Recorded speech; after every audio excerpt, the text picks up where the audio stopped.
Lebih tahu sejarah dan budaya bersama Balai Pelestarian Nilai Budaya Daerah Istimewa Yogyakarta.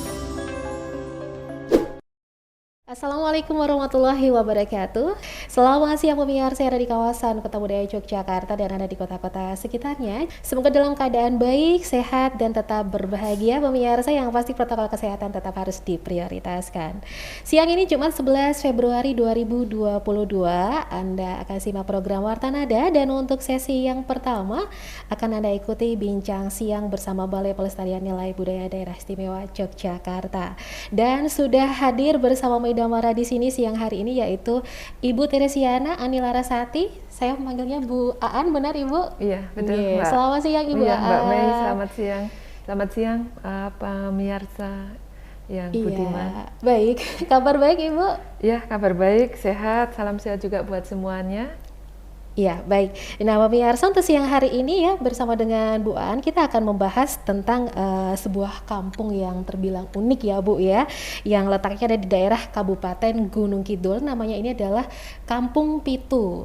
Mungkin kalau pemirsa yang belum pernah mendengarkan Kampung Pitu sesuai dengan namanya, jadi di sini itu adalah kampung yang hanya ditinggali oleh 7 kepala keluarga saja, Bu Aan ya, benar ya. Betul, nah, jadi sampai saat ini pemirsa ya sudah ada 5 generasi yang tinggal di sana, begitu tanpa mengubah adat istiadat yang sudah dijalani secara turun menurun begitu. Nah, memang sekilas kampung tersebut tidak berbeda dengan wilayah lainnya di Gunung Kidul ya Bu ya, semuanya sama begitu ya. Sebagian besar rumah penduduknya juga berbentuk limasan begitu ya, kemudian berbentuk rumah kampung gitu, rumah juga berdiri tidak berjauhan begitu kan. Juga terdapat peternakan seperti kandang ternak, kandang ternak sapi ayam gitu kan, ada sapi ada ayam. Kemudian selain itu juga ada limasan yang dibangun untuk beristirahat dan menggelar berbagai kegiatan warga yang ada di kampung. Nah, sejak sering dikunjungi oleh wisatawan, Kampung Pitu ini kan menyediakan fasilitas umum seperti toilet ya Bu Aan ya. Nah, baik pemirsa, kita akan lebih lanjut membahas tentang Kampung Pitu ini pemirsa. Untuk pertanyaan yang pertama Bu Aan, mungkin letak dari Kampung Pitu sendiri itu apakah sulit dikendarai dengan mungkin medannya susah atau bagaimana Ibu mungkin ya? Iya, Mbak Mei dan pemirsa. Jadi secara administrasi Kampung Pitu ini terletak di wilayah Dusun Nglanggeran Wetan. Baik, jadi cukup mudah sebetulnya untuk mencapai ke sana setelah kita sampai di Patok ya. Ya, Patok ya. Terus kita belok kiri. Ya kan? Kita belok kiri, nanti sampai di arah wisata Gunung Api Purba Nglanggeran. Ya, benar. Biasanya di situ kita kalau bawa kendaraan besar seperti bis atau mobil, kita transit dulu ke situ. Jadi nanti kita sebetulnya bisa kalau mau langsung ke Gunung Api Purba Nglanggeran itu memang trekkingnya naik dari situ ya.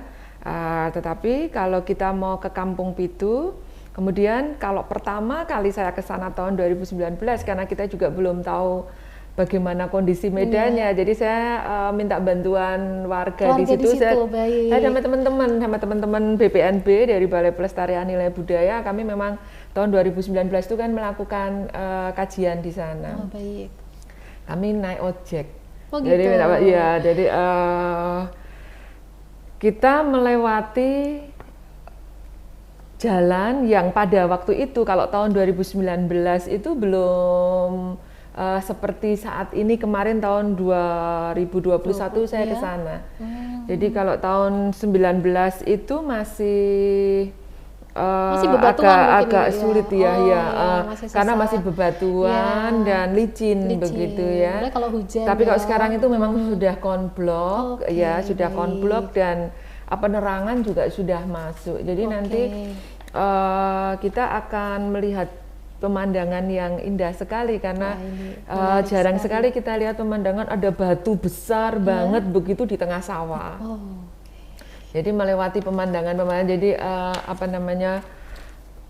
pemandangan Gunung Kapur begitu dengan batu-batu yang ada di sawah-sawah begitu ya, batunya batu-batu yang sangat besar untuk mencapai ke Kampung Pitu. Jadi bisa naik sepeda motor, memang lebih paling aksesibel ya, jadi paling gampang itu memang naik sepeda motor. Cuman gitu sekarang juga mobil, asal ini drivernya udah aman. Iya, udah terbiasa di tanjakan-tanjakan yang cukup curam begitu. Saya kira aman. Oke, baik. Nah, cuman kalau bis yang sebetulnya bis ya, apalagi bis pariwisata itu gitu belum ya, bisa. itu mungkin, Tapi kendaraan roda 4 sudah bisa. Ya. Oke. Baik, Bu An. Kemudian kisah awal mula terbentuknya Kampung Pitu sendiri itu bagaimana, Bu? Iya, jadi dari beberapa literatur yang kami baca dan juga dari wawancara dengan Mbah Rejo. Jadi karena sekarang sesepuh pada waktu kami sowan ke sana, sesepuh yang masih sugeng dan menjadi paling sepuh di Kampung Pitu itu Mbah Rejo Dimulyo. Beliau bercerita kalau apa namanya ya, ada pohon kinah gadung wulung. Baik. Walaupun pohon kinah gadung wulung secara real kasat mata kita nggak bisa lihat wujudnya saat ini. Tapi di masa lalu itu memang apa namanya, ada lomba ya, ada lomba apa namanya, jadi barang siapa yang bisa mengambil pusaka yang menempel di pohon kinah gadung wulung itu, dia bisa tinggal di wilayah tersebut. Oke, begitu. Wilayah yang sekarang kemudian kita kenal dengan sebutan Kampung Pitu. Iya. Jadi mengambil pusaka kemudian akan mendapatkan imbalan. Jadi imbalan berupa tanah dan anak keturunannya bisa tinggal di situ. Jadi apa ya? Konon ceritanya banyak yang mengikuti perlombaan tersebut, dan perlombaan ini konon katanya diselenggarakan oleh Keraton Yogyakarta. Oh begitu, ya. Jadi kemudian hanya Eyang Iro Dikromo atau Eyang Iro Kromo yang berhasil memenangkan sayembara tersebut sehingga mendapatkan hadiah dari Keraton Yogyakarta berupa tanah yang sekarang kita kenal dengan sebutan Kampung Pitu. Ya. Tapi itu untuk tahunnya sendiri tidak dipastikan atau? Iya, kalau untuk tahunnya kita tidak mendapatkan kepastian tahunnya, memang detailnya generasi. Tapi begini Mbak, yang namanya Mbah Rejo itu, Mbah Rejo Dimulyo itu sekarang umurnya sudah di atas 90 tahun. 90. Dan bisa mundur-mundur terus sampai ke generasi yang ini kan sudah 5 generasi, kalau dikatakan 5 generasi. Berarti ya bisa diperkirakan tahunnya dari umur Mbak tersebut saya kira baik. umur Mbah Rejo ini bisa Rejo, jadi untuk hitung mundur ya, mungkin kita untuk bisa mengerti untuk di tahun berapakah gitu sayembara itu di Nah, baik Bu An, untuk tadi kan ada sayembara yaitu mengambil benda pusaka di sebuah pohon ya. Nah, kalau untuk benda pusaka sendiri apakah saat ini masih ada, Bu? Konon katanya pusaka yang kemudian berhasil diambil itu tadi sama Eyang Iro Kromo, kemudian disimpan di Keraton Yogyakarta. Sampai sekarang berarti masih dan hanya memang di kami belum sowan juga ke Keraton Yogyakarta untuk menanyakan hal tersebut begitu. Namun secara informasi yang kami peroleh itu setelah beberapa tahun kemudian benda pusaka ini diambil dan disimpan di Keraton Yogyakarta. Sampai sekarang begitu ya. Baik, Bu An, apakah memang dari dulu kampung ini memang sudah dikasih nama Kampung Pitu gitu, Bu? Sebetulnya nama Kampung Pitu itu baru tahun 2015, jadi ada semacam dari tahun 2015 ya. Pemberian nama untuk keperluan branding pariwisata. Jadi kalau nama desanya adalah Desa Telogo. Oh, aslinya Desa Telogo begitu ya. Tapi kemudian pada tahun 2015 baru disebut Kampung Pitu setelah memang kampung ini kemudian masuk dalam rangkaian wisata dari Desa Ngelanggeran. Oh begitu, Yap. Baik. Berarti dari tahun 2015. Dari tahun 2015 kalau sebutan Kampung Pitunya. Kampung Pitu sendiri. Tetapi gitu ya. untuk tradisi bagaimana mereka tinggal di situ itu menjaga dan merawat tradisi untuk tetap hanya 7 kepala keluarga itu memang sudah merupakan tradisi turun-temurun yang sudah diturunkan 5 generasi sampai dengan ke Mbah Rejo, dan sekarang sebetulnya sudah ke putranya Mbah Rejo. Itu ketika tahun 2019 itu kami sowan Pak RT itu putranya Mbah Rejo, hanya sekarang sudah ganti. Tahun 20 atau tahun 21 kami ke sana lagi sudah bukan putranya Mbah Rejo yang jadi RT, tapi sudah ke Pak Dedi atau ya kalau tidak keliru Pak Dedi gitu, ada yang namanya begitu. Iya. Berarti bisa dibilang Mbah Rejo ini adalah tokoh yang disepuhkan ya Bu ya di Kampung Pitu itu ya. Oke, baik. Nah, Bu An, kalau bahas tentang sistem kepercayaan yang berkembang di komunitas Kampung Pitu itu seperti apa, bisa diceritakan Ibu?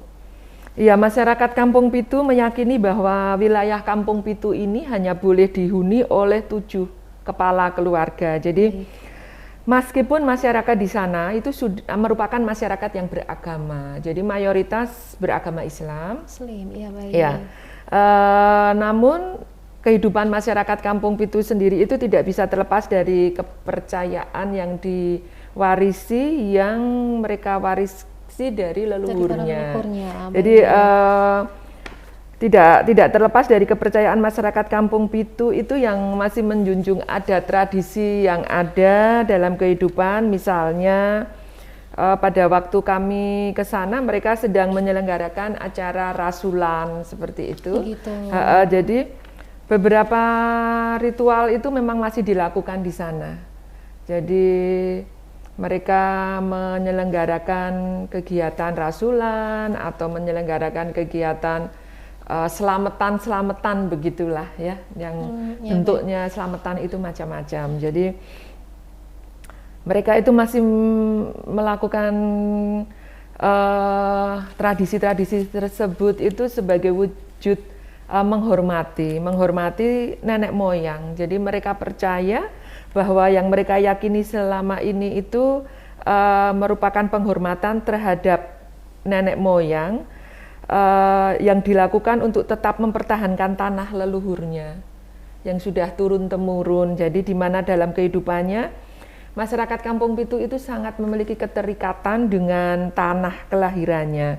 Jadi segala sesuatu yang terjadi dengan tanah leluhurnya akan turut mempengaruhi kehidupan masyarakat Kampung Pitu. Mereka itu masih memiliki kekhawatiran yang mana karena itu diakibatkan rasa hormat dan rasa percaya pada tradisi leluhur. Jadi mereka khawatir apabila kepercayaan itu misalnya suatu saat nanti luntur atau tidak tidak diindahkan lagi gitu. Mereka akan mendapatkan bencana atau malapetaka atau musibah yang mungkin akan mengganggu, melanda kehidupan masyarakat Kampung Pitu. Jadi sampai saat ini mereka tidak akan melanggar tradisi tanah leluhurnya untuk tetap mempertahankan 7 kepala keluarga. Jadi memang ada cerita-cerita misalnya ada yang mau sudah menikah, mau melepaskan diri dari keluarga bapaknya, jadi dia mau bikin kakak sendiri begitu. Ternyata belum sampai kejadian dia bilang ke bapaknya sudah tahu untuk kamu yang bikin kakak gitu bahasa Indonesianya. Kamu yang bikin kakak, nanti bapak ikut ke kakakmu saja. Misalnya seperti itu. Nah, jadi belum sampai si anak ini punya kakak sendiri, si bapak yang kemudian ikut kakak anak. Jadi aku yang ikut kakakmu saja. Jadi dengan demikian kan tetap 7 ya. Tapi juga memang proses menjadi tetap 7 itu beragam kejadian. Jadi memang ada yang menikah kemudian keluar dari Kampung Pitu, tinggal bersama dengan keluarga baru yang dibentuk, tapi keluar dari daerah itu. Mungkin juga karena pekerjaan yang dia tekuni tidak berada di Kampung Pitu. Itu juga serba kebetulan seperti itu juga ada beberapa. Jadi menikah terus keluar, menikah terus keluar. Tapi memang ada yang pernah itu suatu ketika konon katanya itu 8 atau bahkan mungkin 9 kakak tuh pernah tapi terus sakit. Oh begitu, itu memang harus setuju ya. Iya, itu maka kemudian kembali kepada kepercayaan yang sudah ya namanya juga diyakini turun-temurun, jadi tetap 7 begitu. Tetap 7, ya. Baik pemirsa, sangat menarik sekali. Nanti kita akan membahas lebih lanjut mungkin tentang tradisi-tradisi atau budaya-budaya apa saja yang ada di Kampung Pitu. Kita akan jeda terlebih dahulu ya Bu An ya. Dan pemirsa tetap bersama kami. Lebih tahu sejarah dan budaya bersama Balai Pelestarian Nilai Budaya Daerah Istimewa Yogyakarta. Lebih tahu sejarah dan budaya bersama Balai Pelestarian Nilai Budaya Daerah Istimewa Yogyakarta. Masih bersama saya Maida Mara dan juga Ibu Aan. Beliau adalah pamong budaya ahli muda dari Balai Pelestarian Nilai Budaya Daerah Istimewa Yogyakarta. Ya, kita lanjut lagi Bu, bahas tentang Kampung Pitu ini ya Bu ya. Iya Mbak. Kan dengan bisa dibilang dengan kata lain, saat ini zaman itu kan semakin maju, teknologi semakin maju, zaman sudah modern, tapi masyarakat Kampung Pitu ini tetap memiliki kepercayaan terhadap tradisi leluhurnya, benar ya Bu An ya. Nah itu dipengaruhi beberapa faktor Bu, ada beberapa faktor yang mempengaruhi hal tersebut. Iya Mbak, jadi paling nggak ada 2 faktor ya. Baik. Kalau kita mau menganalisis kenapa ya zamannya udah sedemikian modern kok masih memelihara tetap patuh begitu, tidak nambah. Sementara kan hunian itu sebetulnya sekarang apalagi untuk di daerah istimewa Yogyakarta mungkin namanya hunian itu kita agak-agak ini ya butuh banget gitu karena sudah semakin sempit lahannya mungkin seperti itu. Tapi untuk masyarakat Kampung Pitu tetap mempertahankan itu. Jadi itu kita coba melihat secara faktor internal dan eksternal yang melatar belakangi mengapa masyarakat Kampung Pitu masih tetap memelihara tradisi warisan leluhurnya. Nah, dari faktor internal dulu ya. Dari faktor internal mungkin tadi di depan sudah saya sampaikan bahwa mereka sangat menghormati. Mereka sangat menghormati nenek moyangnya. Mereka itu percaya bahwa apa yang mereka yakini selama ini itu merupakan bentuk-bentuk penghormatan. Jadi leluhur itu menjadi figur-figur yang sangat mereka hormati, yang walaupun mungkin sudah tidak ada, tapi petuah-petuahnya, nasihat-nasihatnya, arahan-arahannya itu tetap dijaga begitu. Jadi penghormatan yang dilakukan oleh masyarakat ini tetap dipertahankan, khususnya terhadap Kampung Pitu Kampung Pitu yang mereka tinggali selama ini. Jadi di mana dalam kehidupannya mereka itu saya tadi sampaikan bahwa mereka terikat sama tanah kelahirannya itu gitu, walaupun mungkin boleh saja sepasang suami istri di dalam komunitas Kampung Pitu itu berketurunan kan. Keturunannya mungkin juga tidak 1, mungkin 2, mungkin 5 begitu ya. Tapi kemudian siapakah yang akan tinggal di situ? Mungkin saja yang tidak tinggal di situ itu masih memiliki hak atas tanah di sana. Jadi sama leluhurnya itu dia juga mendapatkan bagian untuk istilahnya ikut memiliki tapi tidak ikut tinggal. Jadi itu ada di dalam beberapa keluarga seperti itu. Jadi misalnya sebuah keluarga itu punya anak dan anaknya sudah menikah dan tidak tinggal di situ, dia kan merantau begitu ya. Tapi dia masih punya hak atas warisan dari leluhurnya kan. Nah, jadi suatu ketika mereka sedang menggelar gotong royong untuk memperbaiki jalan, gotong royong untuk membersihkan area, misalnya saja area joglo yang selama ini dipakai untuk tempat pertemuan, itu kan semuanya dilakukan secara gotong royong. Nah, mereka akan datang, akan pulang yang sudah merantau ini pun akan datang, akan kembali untuk melakukan gugur gunung. Jadi gotong royong. Nah, jadi itu yang tadi yang faktor apa ya, internal itu memang dari dalamnya itu memiliki rasa hormat dan tidak akan melanggar pada tradisi tersebut. Jadi poin pertama memang hormat ya, hormat pada leluhurnya, dan yang kedua adalah memang mempercayai keyakinan, ya, keyakinan pada cerita yang sudah diyakini secara turun-temurun, kepercayaan yang mereka meyakini bahwa wilayah Kampung Pitu itu hanya boleh dihuni oleh 7 kepala keluarga saja.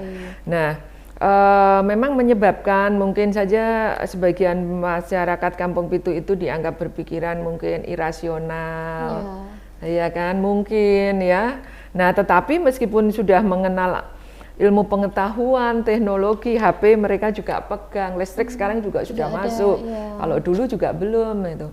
Kalau dulu mungkin saya dapat cerita bagaimana mau melahirkan itu terus ditandu, maksudnya ibu yang hamil itu sudah nggak kuat jalan itu dari atas untuk sampai di desa terdekat yang sudah ada kendaraan itu ditandu dulu begitu. Bahkan ditandu itu kalau yang lebih mundur lagi ya ditandu sampai ke puskesmas terdekat seperti itu, dan itu bisa dibayangkan medanya belum segampang sekarang sudah konflik dan sudah listrik masuk.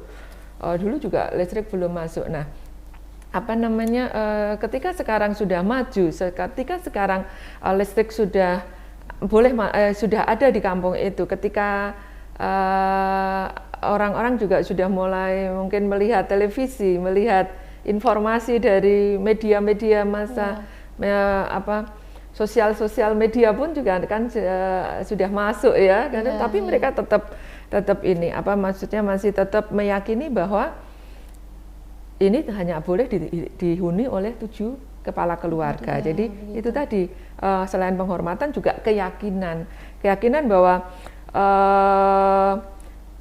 kalau nanti dilanggar itu akan terjadi sesuatu yang akan merugikan mereka sendiri seperti itu. Terus yang ketiga memang agama yang dianut oleh masyarakat Kampung Pitu dan ritual yang dilakukan, meskipun masyarakat ini sebagian besar adalah penganut agama Islam, namun ritual-ritualnya memang masih dilakukan. Ya, jadi bentuk-bentuk ritual itu selamatan, ya. Selamatan itu yaitu Selamatan itu bersifat selamatan itu kan sajian makan bersama.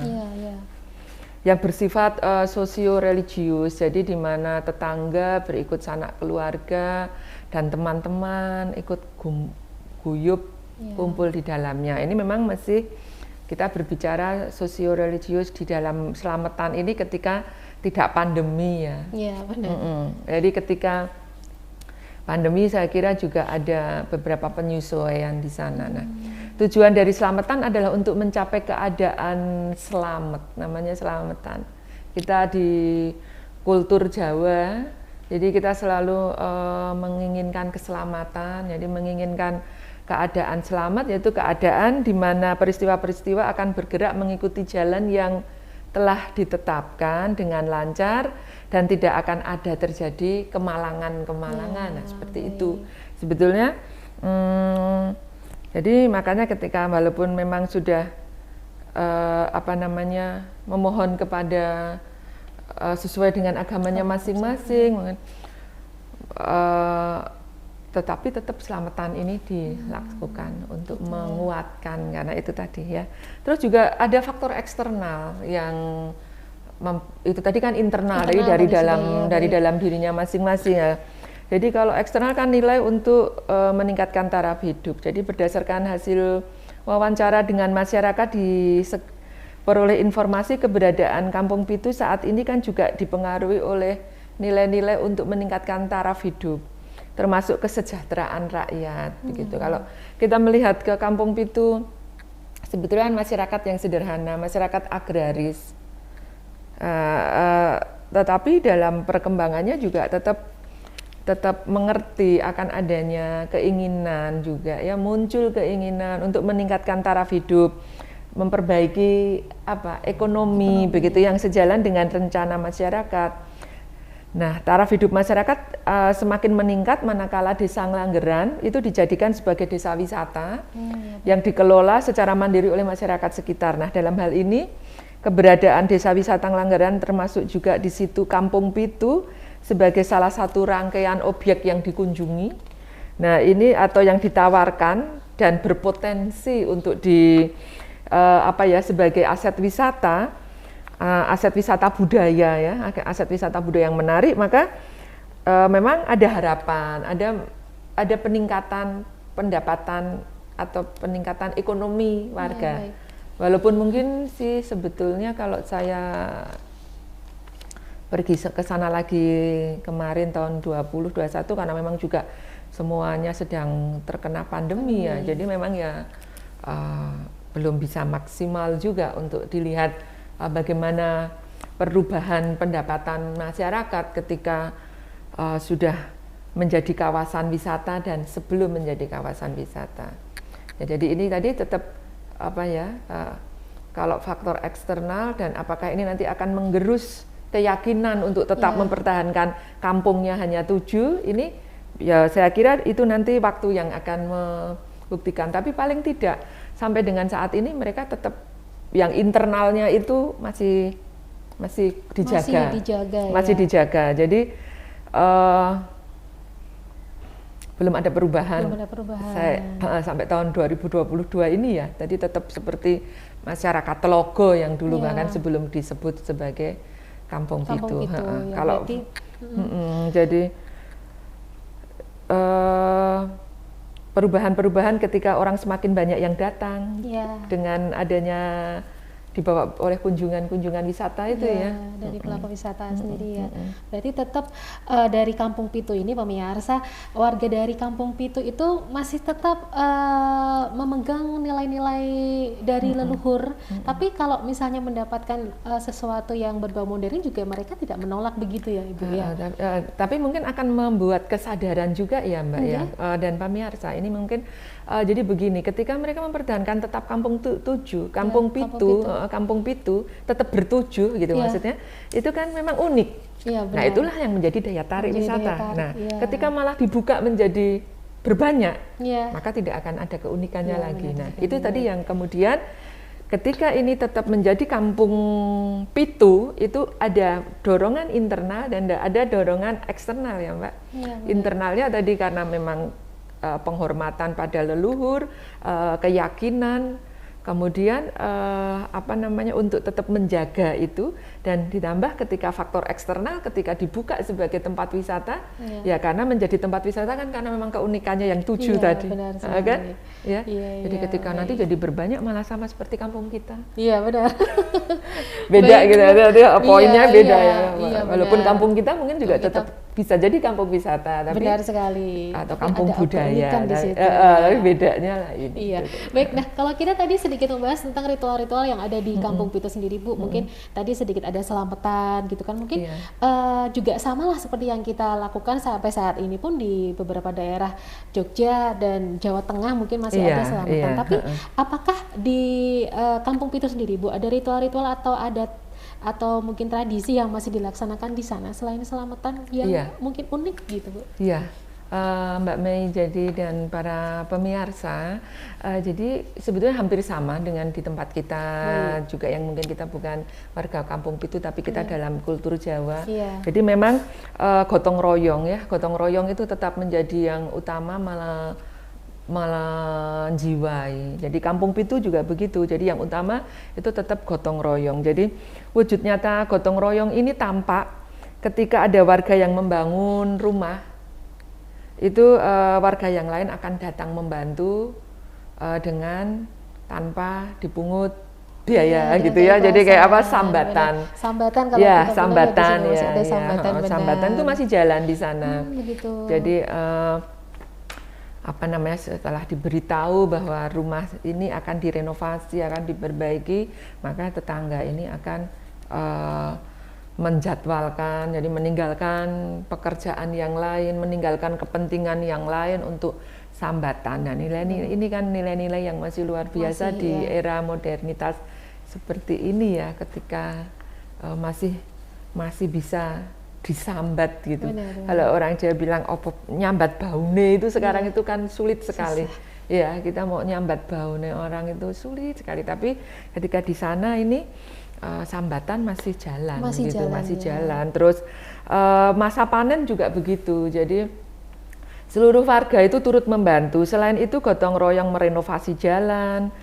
Jadi ini renovasi jalan di Kampung Pitu itu tidak hanya warga Kampung Pitu saja yang ikut sambatan, tapi juga warga-warga di sekitarnya, misalnya dari Terbah ya, Terbah, Gelagah, terus kemudian Padangan, itu maksud desa-desa di sekitarnya Kampung Pitu itu juga datang membantu gitu.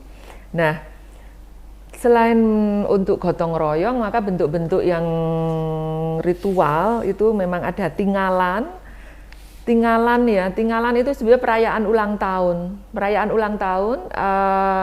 Jadi kayak kita mengenal itu perayaan ulang tahun. Namun bedanya pada acara tinggalan ini hanya diperuntukkan kepada warga Kampung Pitu yang sepuh. Oh begitu. Iya, yang sebagai sesepuh maksudnya, yang paling sepuh. Jadi contohnya ada satu warga yang dianggap paling sepuh di Kampung Pitu tersebut dan masih menjalankan tradisi ini, maka setiap tahunnya mengadakan tradisi tinggalan di rumahnya. Jadi acara ini diadakan setiap setahun sekali, setiap tanggal lahir, tapi pakainya tanggalan Jawa. Gitu. Weton ya. Weton atau neton ya. Weton itu.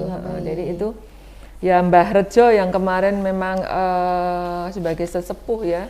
Jadi dia yang mendapatkan tradisi yang melaksanakan tradisi itu. Tinggalan. Terus ada tayupan. Tayupan ini sama seperti di daerah-daerah lain.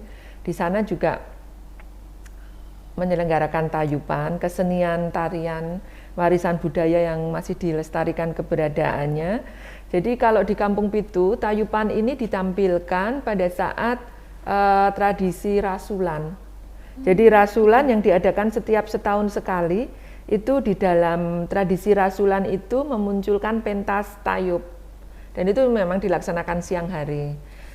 Pementasan tayub ini di dekat Sumber Telogo. Kalau dulu mungkin ya dilakukan di dekat Sumber Telogo. Tapi ketika kami bersama dengan tim kajian BPNB ini tahun 2019 ke sana, kami bisa melihat bahwa tradisi tayupan ini dilaksanakan di Rumah Joglo. Ya baik. Yang menjadi pusat bertemunya warga Kampung Pitu dan para tamu-tamu. Ya, dan itu juga dihadiri oleh pemerintah atau perangkat desa setempat beserta dengan dinas terkait, kemudian juga berkenan juga untuk nayub ya, bapak-bapak ini berkenan juga untuk nayub gitu. Jadi kami melihat itu, jadi memang tidak dilaksanakan di Telogo waktu itu, tidak di sendangnya gitu, enggak di Sumber Telogo gitu, enggak Mbak, tapi di situ. Nah kemudian rasulan yang tadi saya ceritakan, rasulan ini masyarakat Kampung Pitu itu meyakini bahwa kalau tidak dilakukan rasulan ini maka akan terjadi berbagai macam bencana, musim kering yang panjang, wabah penyakit, gagal panen, dan macam-macam bentuk bencana yang lain. Rasulan ini sebetulnya mungkin saja tidak hanya di Kampung Pitu ya, di desa kita, di seputaran daerah istimewa Yogyakarta ini juga banyak yang masih melakukan tradisi rasulan. Nah itu sebenarnya hampir sama seperti itu. Jadi merupakan rasa syukur masyarakat Kampung Pitu atas panen yang melimpah. Ucapan syukur itu sering dihubungkan dengan hasil padi yang mereka peroleh. Jadi masyarakat Kampung Pitu memahami bahwa hasil panen akan adanya peran Dewi Sri, jadi Dewi Padi ya, dan ini memang ada dalam kultur Jawa ya. Seperti itu. Jadi nilai-nilai yang diambil dalam pelaksanaan rasulan, ya masyarakat senantiasa bersyukur kepada Sang Pencipta atas hidup yang mereka jalani sampai saat ini. Kemudian nilai-nilai kebersamaan bersama dengan masyarakat yang lain. Jadi menghaturkan doa kepada Tuhan Yang Maha Esa, disertai dengan membuat sesaji yang kemudian disedekahkan kepada seluruh kerabat, keluarga, tetangga, dan juga seluruh makhluk Tuhan. Nah, jadi di dalam tradisi rasulan ini kalau saya menyaksikan sendiri, itu kan juga merupakan bentuk gotong royong karena masyarakat dari 7 kepala keluarga itu masing-masing datang ke rumah joglo yang merupakan rumah titik kumpulnya warga masyarakat Kampung Pitu. Mereka sudah mengenakan pakaian Jawa, pakai lurik ya, lurik dan jarit. Kemudian mereka membawa tenggok. Jadi masing-masing bawa tenggok dari rumahnya sendiri-sendiri. Dan itu merupakan bentuk gotong royong juga. Itu swadaya masyarakat. Tenggok itu tadi berisi makanan, makanan kemudian yang akan kemudian digotong, dikumpulkan menuju ke rumah joglo itu tadi. Nah, kemudian itu datang dari 7 kepala keluarga. Nah, kemudian setelah itu mereka kemudian bertuju jalan dari rumah joglo itu berjalan menuju ke sendang atau telaga gitu dulu ya. Nah, kalau sekarang kita pergi ke sana, nah telaganya sudah tidak tampak. Telaga itu kan bayangannya air yang seperti danau gitu kan ya, telogo aja namanya ya. Tapi sekarang telaganya udah nggak kelihatan airnya, tapi dipakai untuk menanam menanam padi. Jadi kayak mirip sawah begitu ya. Tapi masih ada pohon besar di sana. Nah, disitulah dilakukan ritual oleh 7 kepala keluarga sambil bawa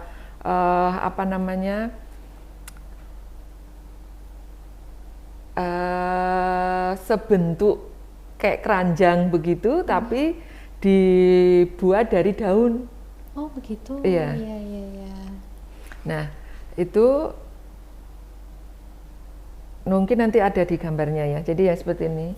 Ini nanti dibawa di gambar nanti ada ya, Mas.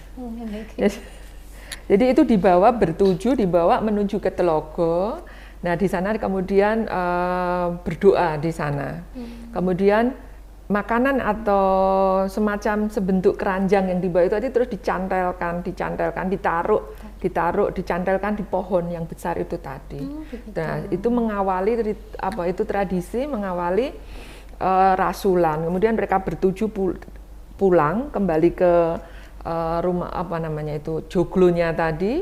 Nah, baru kemudian makan bersama di situ, ditaruh di tempat itu tadi. Rasulan itu berbagai kelengkapan atau ubo rampe disiapkan oleh warga Kampung Pitu sebagai lazimnya dalam melaksanakan selamatan.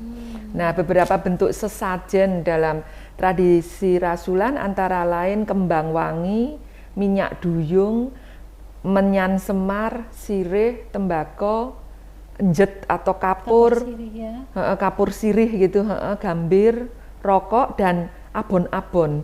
Abon-abon itu uang Rp1.000 serta jajanan pasar.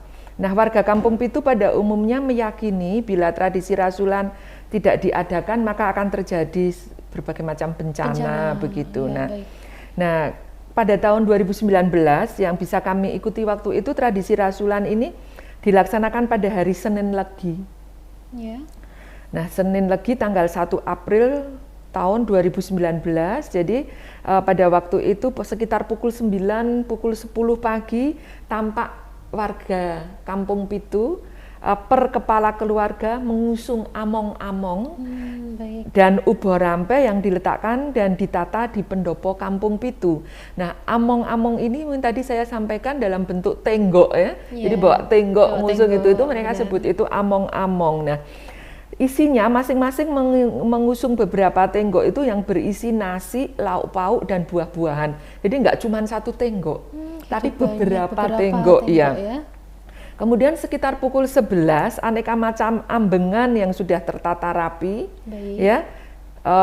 Demikian pula perangkat gamelan dan wiyogo lengkap dengan sinden dan penari tayub, semuanya sudah siap untuk memulai tradisi rasulan. Nah, ritual dimulai sekitar pukul 12:30 saat para kepala keluarga yang bertujuh itu tadi berjalan beriringan membawa sesaji menuju ke Telaga Guyangan namanya. Telaga Guyangan. Nah, Telaga Guyangan ini Mbak dan para pemirsa, konon katanya merupakan tempat untuk memandikan kuda sembrani yang dinaiki oleh bidadari. Begitu. Ya, jadi pada waktu lampau kuda sembraninya itu atau jaran sembrani itu setiap kali mengantar bidadari yang ingin mandi itu selalu mendaratkan atau menginjakkan kakinya di batu besar di samping telaga. Nah itu konon ceritanya telapak kaki kuda tersebut membekas di batu besar dan batu tersebut hingga sekarang masih masih bisa dijumpai di kawasan dekat Telogo situ. Baik. Hanya untuk telogonya memang sudah ditanami padi, sudah jadi sawah ya, tapi untuk batunya itu masih ada. Baik. Dan apa namanya kita masih bisa lihat memang ya tampak seperti ada bekas cengkeraman atau apa ya tadi ya Mbak, pendaratan kaki dari kuda gitu. Jadi kayak ada tipaknya kayak gitu, iya. Nah kemudian sesampainya di tempat itu di Telogo Guyangan itu 7 kepala keluarga, kemudian seseorang yang bertugas untuk membaca doa dan mantra, selanjutnya membakar kemenyan di lokasi depan pohon yang besar itu tadi, dan mungkin setelah itu yang saya tadi mau ceritakan adalah tentang alat pembawa makanan yang kemudian ditinggal di sana, itu namanya sarang. Nah, sarang. Sarang. Ya macam seperti keranjang tapi terbuat dari pohon kelapa. Daun pohon kelapa. Iya, jadi itu gitu. Mirip, ya memang bukan mirip tapi membentuk keranjang gitu, Mbak. Iya, itu unik juga. Itu namanya sarang. Nah, itu nanti di dalam sarang itu kemudian ya setelah mereka selesai prosesi ritual di Telogo Guyangan itu tadi kan mereka bertuju kembali ke Joglo. Nah, kemudian mereka mengisi setelah sambutan-sambutan, kenduri dan makan bersama, memang acara ini kemudian diakhiri dengan pentas kesenian tayub. Nah, ketika makan bersama itulah si sarang itu tadi diisi nasi, lauk, buah-buahan itu jadi menggantikan fungsinya memang sebagai tempat. Nah, nanti kita yang datang itu semua dikasih itu. Dikasih itu sarang itu ya. Nah, baik Bu Aan, untuk pertanyaan terakhir nih ya yang akan saya tanyakan ini adalah kalau untuk mata pencarian penduduk Kampung Pitu sendiri itu apa ya Bu? Iya, mata pencarian penduduk Kampung Pitu bertani. Bertani. Iya. Jadi sebagai petani lebih banyak menggantungkan hidupnya pada potensi alam yang ada di sekitarnya dengan memanfaatkan secara maksimal sumber daya alam yang ada. Maka mereka berusaha untuk mampu memenuhi kebutuhan pangannya. Jadi lingkungan alam di kawasan masyarakat Kampung Pitu ini kan bukit-bukit kapur dan bebatuan granit yang besar itu tadi yang saya bilang, Mbak, kalau ke sana nanti ada batu besar di tengah sawah seperti itu. Nah, jadi bahkan banyak ditemukan juga batu granit yang lebih besar dari rumah penduduk. Nah, mereka bercocok tanam aneka jenis tanaman yang adaptif ya, dengan lingkungan alam yang relatif kering dan banyak mengandalkan sistem pengairan tada hujan.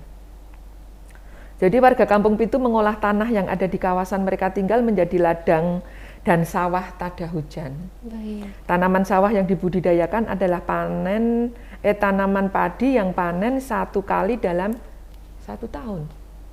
Begitu. Selain itu mereka juga menanam jagung serta kelapa di ladangnya.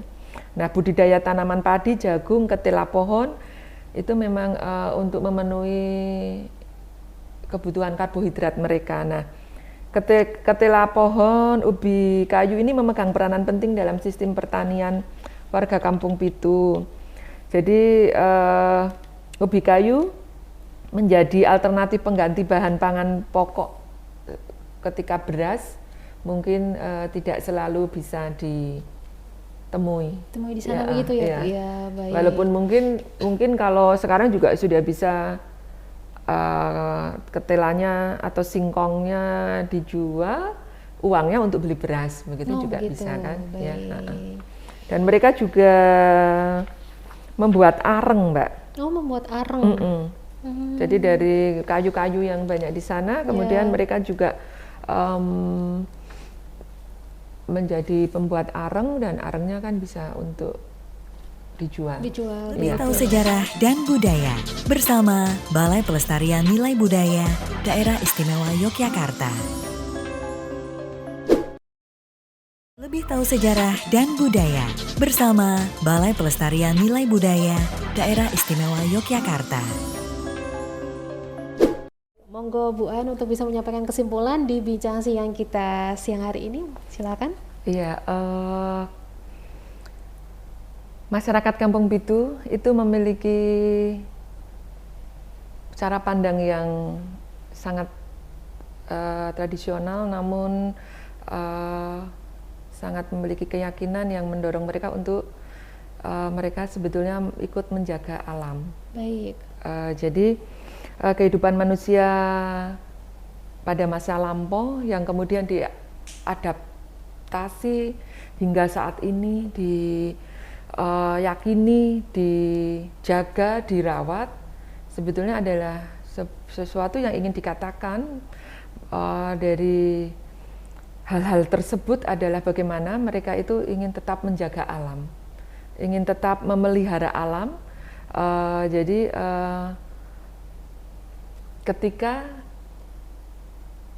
diatur berapa jumlah yang boleh tinggal di situ, ketika dibatasi, maka sumber daya alam yang ada di situ, kekayaan alam yang ada di situ, mungkin hutan yang masih ada di situ, air yang masih ada di situ,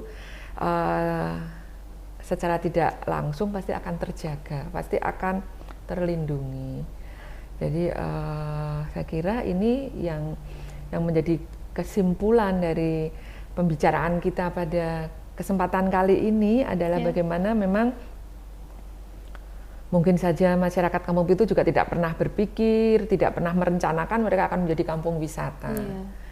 Namun leluhurnya tentunya sudah memikirkan ini dari dulu kala, 5 generasi sebelum generasi sekarang, bagaimana untuk tetap menjaga kelestarian alam, untuk tetap menjaga harmoni alam.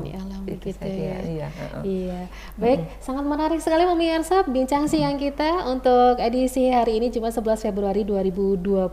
Terima kasih Bu Aan ya sebagai Pamong Budaya Ahli Muda dari Balai Pelestarian Nilai Budaya Daerah Istimewa Yogyakarta ya. Terima kasih informasinya. Ini semoga sangat bermanfaat sekali, bisa menghadirkan kesinambungan yang baik antara warga Kampung Pitu ya, dan juga dari sektor pariwisata khususnya daerah Istimewa Yogyakarta. Baik pemirsa, demikian tadi bincang siang untuk hari ini Jumat 11 Februari 2022, dan saat lagi saya Maida Mara akan segera hadir di program Warta Nada Reca Muntung. Wassalamualaikum warahmatullahi wabarakatuh. Lebih tahu sejarah dan budaya bersama Balai Pelestarian Nilai Budaya Daerah Istimewa Yogyakarta.